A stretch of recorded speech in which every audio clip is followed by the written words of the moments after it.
Hola Pisces, Sun, Capricorn, Moon. Welcome to your 2020 Sun Moon reading. Hold on, I gotta get this the eyeglasses case out of my way. It was driving me nuts. I was focusing in on it. When you view it is when you were meant to see it. It doesn't matter the time of year. I am doing these in order of requests and comments. Be sure to post your request up. Although I've done a fair amount of them. While you're waiting for yours to get done, go check out your 2019 Sun Moon readings in my playlist. First portion of this reading, we'll go over the traits of your Sun-Moon combination. I'll lay out the main cards. We'll take a quick look at your 2020. Second portion of this, I'll leave the link below to the video reading where I'll have a deeper interpretation of your cards with clarifiers. I'll be dividing the year up into 4 separate sectors. So let's see what's going on with you all.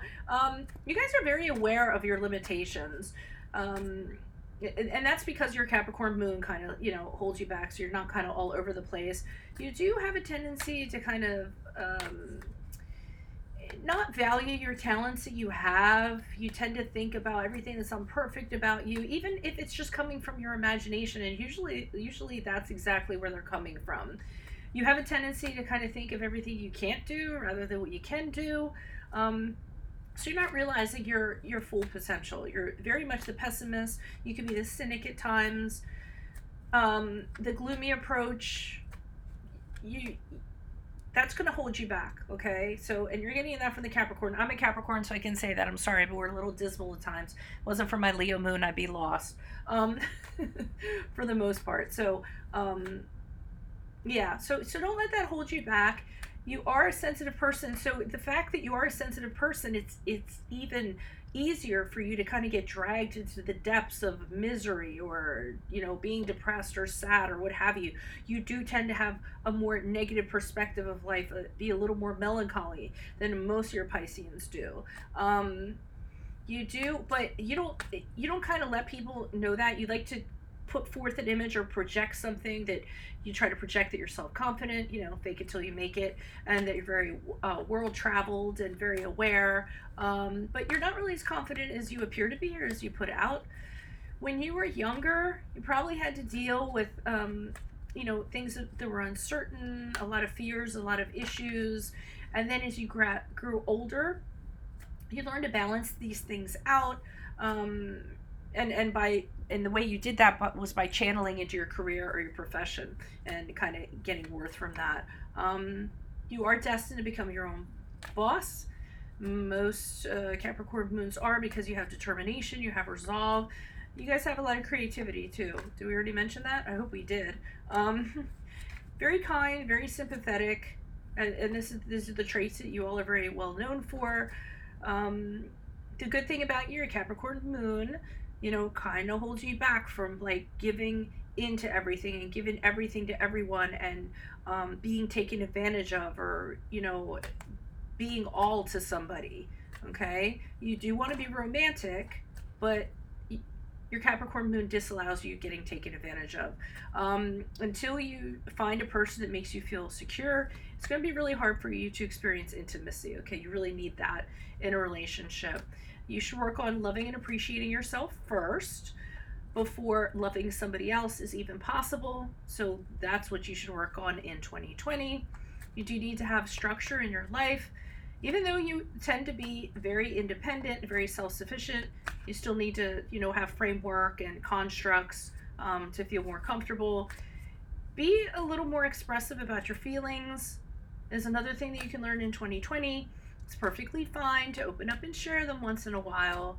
When you keep things bottled up, like being frustrated or resentful or depressed, this can lead to not good things, right? When you bottle these things up. Okay, so let's see what's going on for your 2020. Ooh, that was deep, right?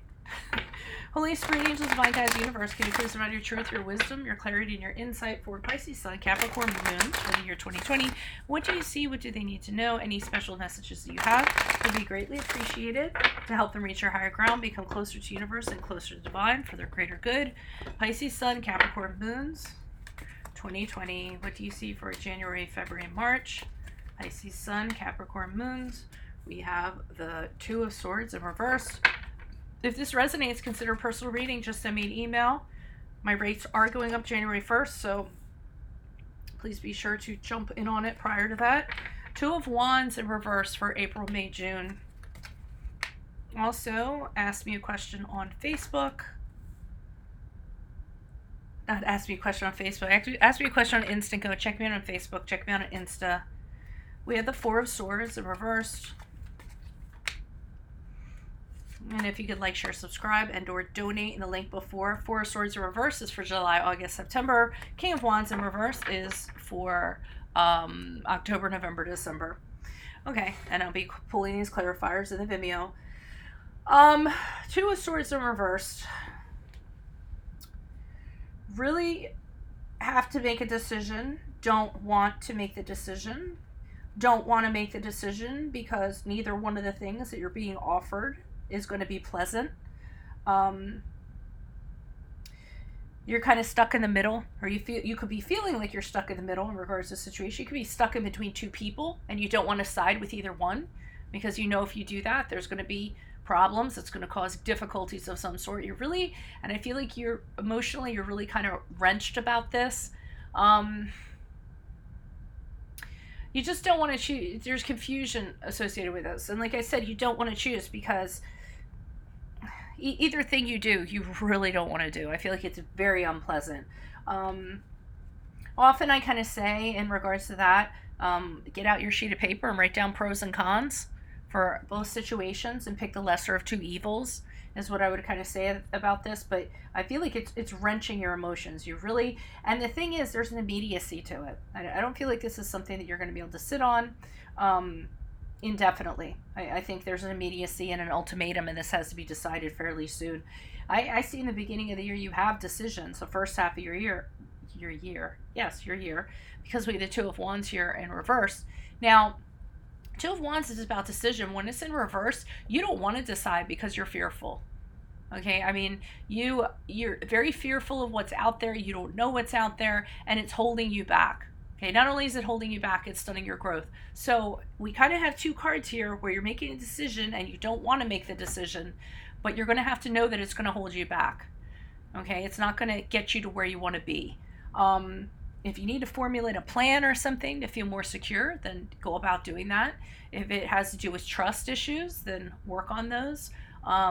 Because the Two of Wands in reverse can be about somebody you can't count on, a business partner, a romantic partner. You just don't feel like you can count on them. You don't feel like you can trust them. They don't pull their weight. And you're kind of, worried about, fearful because of that. Can I count on this person? So for some of you, you could be doing a business partnership and going, well, great, I do want to do this business partnership, but are they going to pull out? And am I going to be left holding the bag? So, it could be a scenario that's sort of like that. You go into July, August, September, we have the Four of Swords in reverse. So this is what I was talking about, where I feel like you aren't getting anywhere.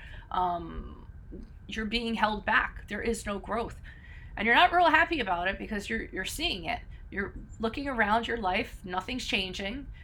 You're spinning your wheels probably on the same thing or the same situation. You could be thinking, boy, things should be different. They really should be different. I wish they could be different. How can they be different? But it's not happening. So, just sitting and also, Four of Swords can be, because in the upright, it really is about, taking a time out and thinking things out and getting your energy together so you can figure out how you're going to go forward.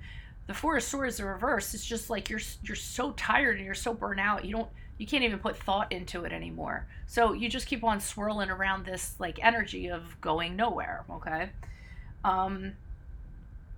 Now, the King of Wands is here in reverse in October, November, December, and I would be careful because I feel like this is all feeding into the King of Wands, which is going to end up affecting your self-esteem. You're going to start feeling like you failed. It really is having confidence issues and struggling, not being able to achieve things, not getting where you want to be. So if you allow it to snowball, that's where it could end up being. But I always say with these readings, hope for the worst. Hope for the best, plan for the worst, and exercise your free will. So if you're coming upon this in 2020 and it's resonating with you, I hope my words echo back to you in regards to, this coming, and what you should do about it. What is your plan going to be for 2020? I mean, we went over your astrological profile. We went over this. What are you going to do? How are you going to kind of turn things around? And the stuff that you have to work on. So, yes. I'm going to be pulling clarifiers, so click on the Vimeo link below to go to that, and or schedule a personal reading with me. Just send me an email and we can go ahead and set that up. Otherwise, check out your 2019 Sun Moon readings on my playlists. Ask me a question on Instant Code. Check me out on Facebook or Insta. Like, share, subscribe, and or donate in the link below. Otherwise, I'm going to wish you all the best of luck in 2020. Bye from Veronica Garnett.